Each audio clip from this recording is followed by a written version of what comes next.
I am Celine, and this is Benjamin. We are traveling the world with our Toyota Landcruiser. After completing the first leg of our journey through Europe and the Middle East, the next chapter is Africa.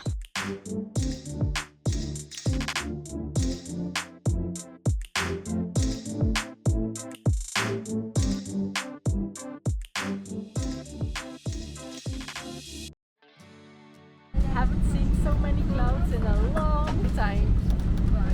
And I already saw an elephant through the window, but Benjamin didn't see it. Welcome to Africa!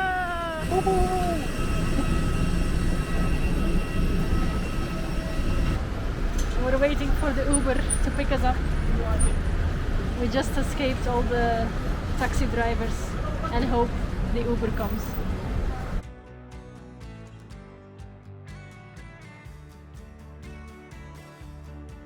When arriving in a new country, your senses are heightened. You make your first impressions, noticing scenes that resemble other places or things you've never seen before. We took a few days to let everything sink in before picking up our rental car. We have arrived to Kenya a few days ago, but we are back at the airport with our new ride because we will pick up some visitors. Guess who's coming? It's a difficult Dutch. De mommies! Daar zijn ze dan!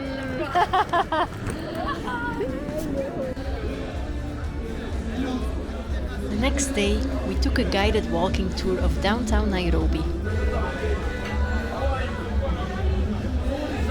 While there aren't major sights, it was insightful to learn about the life of street boys and see a different side of the country, far from tourist attractions.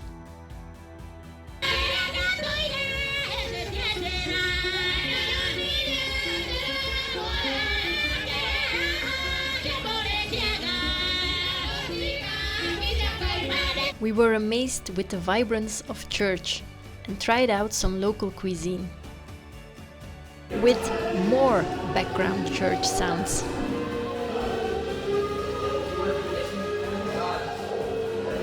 We left Nairobi, putting our van to the test to reach our next destination.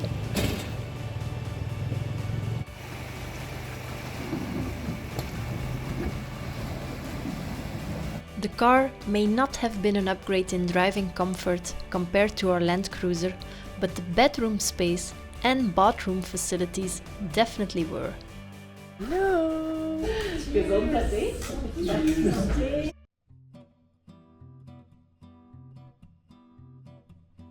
After this relaxing stop, we continued further north on an excellent road with perfect tar and no traffic. Later it was proved this was not the case for all of Kenya's roads. With Mount Kenya as a backdrop, we got off the highway, and along this little gravel road we spotted our first wildlife.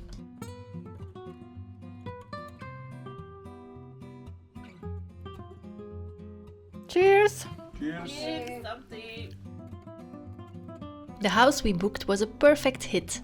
Cozy, with expansive views, and it even came with a chef. On the way to today's walking destination, we got a big surprise. We weren't expecting to see any large mammals yet. More surprises awaited us at the end of this canopy walkway.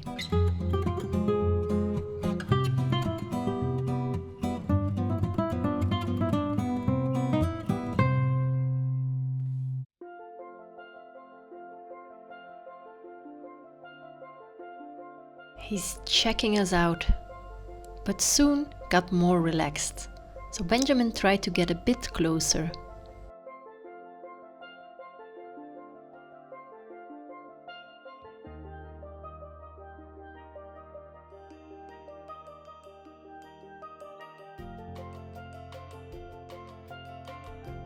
What a beauty!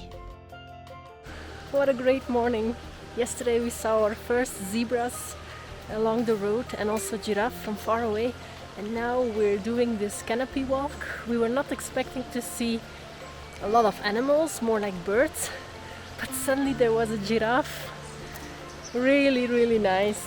And on the way in we even saw an elephant. Really so cool to see all these mammals so early on our trip. We mainly come here to Ngare to do the canopy walk and hiking to water pools, but we get more than we asked for.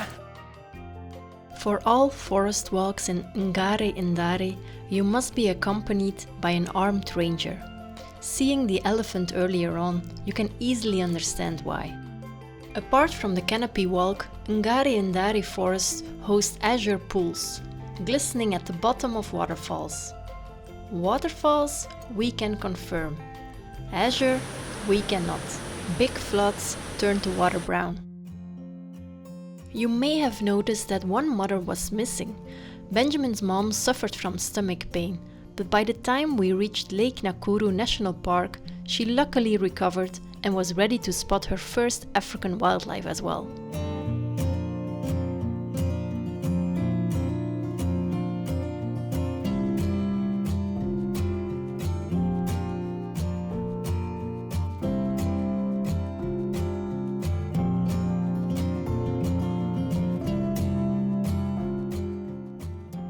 Following the park's tracks, we scouted for wildlife.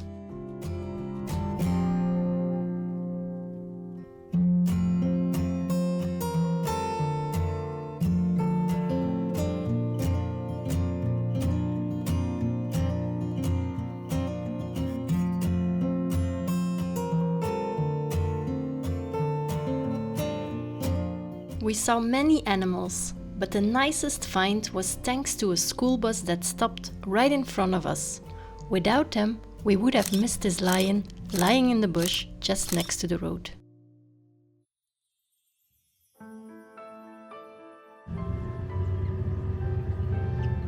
Not far from Lake Nakuru, you find Lake Naivasha.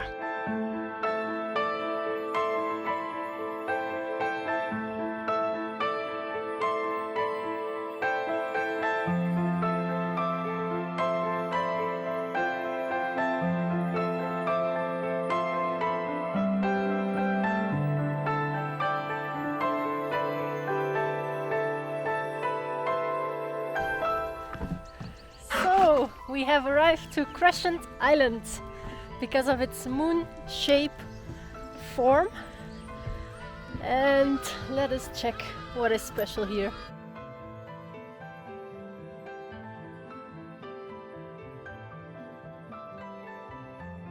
What is special about this island is that there are no big, large, dangerous predators, so you can just walk around and look for zebras, dik-dik. Try to spot some hippos at the edge of the lake, which is fenced, so we should be safe if they come out of the water.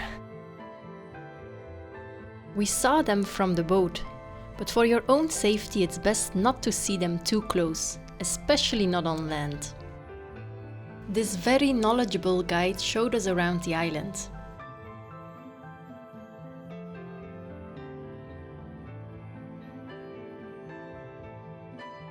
These ostriches are currently in captivity, but the goal is to release them into the wild in the future. Will these monkeys still steal their food then?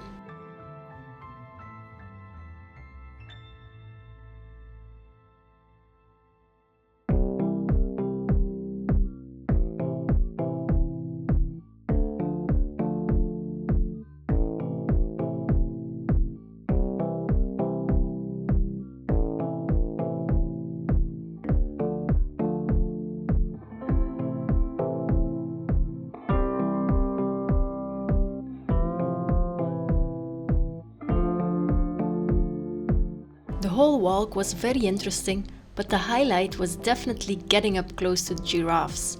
No fences, no facilities, just observing them in their natural habitat.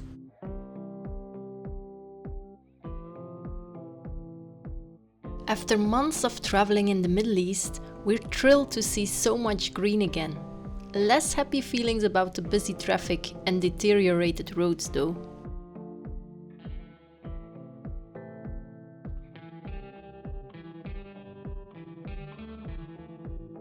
The road to our camp near the Maasai Mara was in bad shape as well. Due to severe flooding, the lodge we booked cancelled on us last minute, but we found a good alternative. Given the rough road conditions and our safari van's lack of suspension, we opted for a game drive in the camp's Landcruiser the next day. Thank you. Jumbo.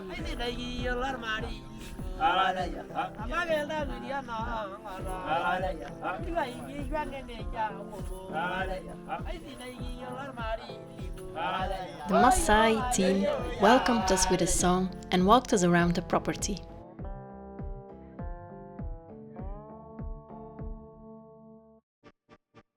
We left early in the morning to reach the park's gate at opening time.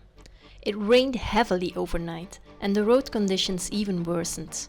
Choosing the Landcruiser was definitely the right call.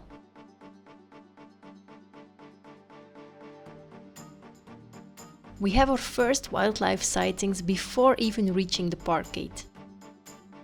And that continued within the park boundaries.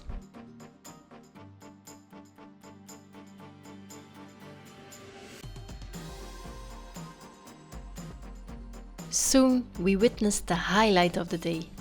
A mother cheetah and her 4 cubs hunting a gazelle. It all happened so fast that we could only watch in awe, but our guide managed to capture this quick video. To capture good footage of the fastest land animal in the world hunting, you must be a professional.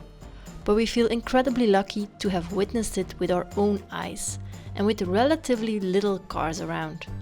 As we later learned, it can be quite a circus in the Mara.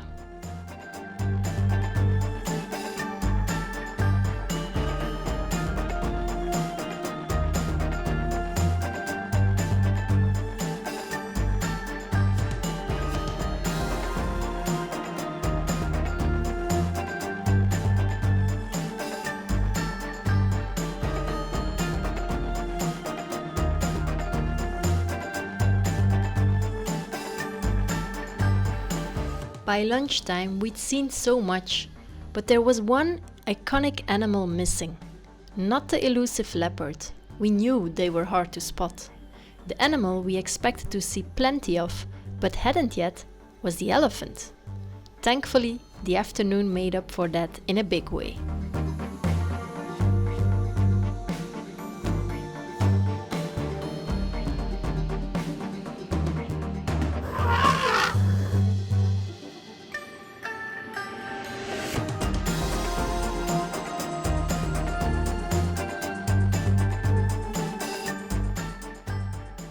It almost looks like all the elephants were hiding in this sector of the park.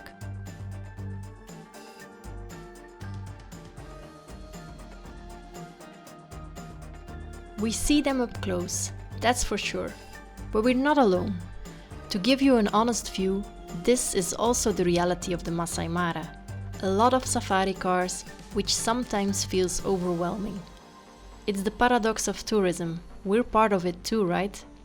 But let's not end on a negative note, it still was a fantastic day. As of now, the focus of the trip is relaxing, starting off with a stay in the most beautiful Airbnb we have stayed in, with an incredible view.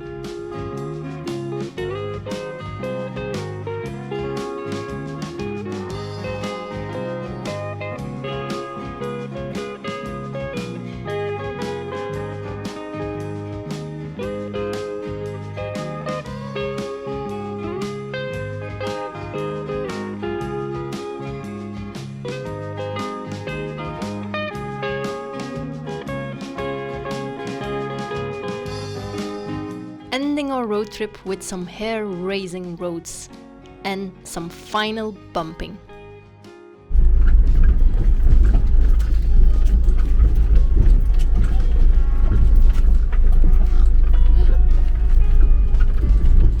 in the jungle rijden, hè?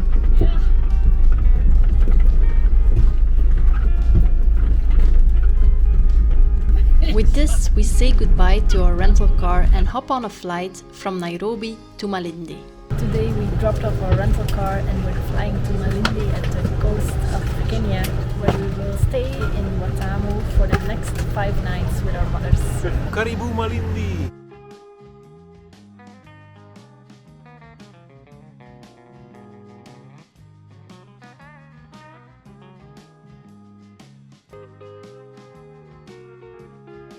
We have arrived to Watamu for some pool and beach time. Not to forget some refreshing drinks and good food.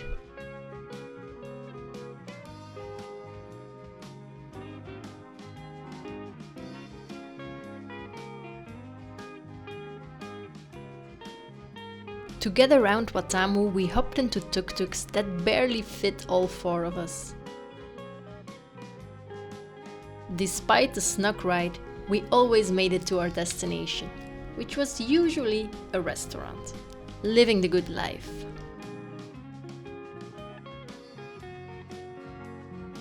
And then it was time for goodbyes. Thanks for the visit and see you not so soon. Play kids. Make them laugh, because otherwise they cry all the time.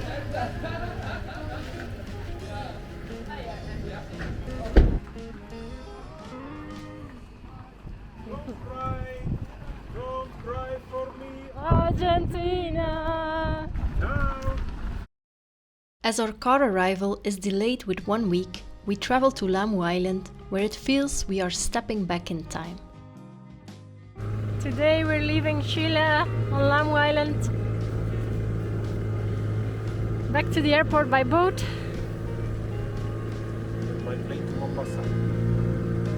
Then tomorrow, hopefully, we get our car. We get back to Mombasa in time to pick up our car, a process that turns out to take longer than anticipated.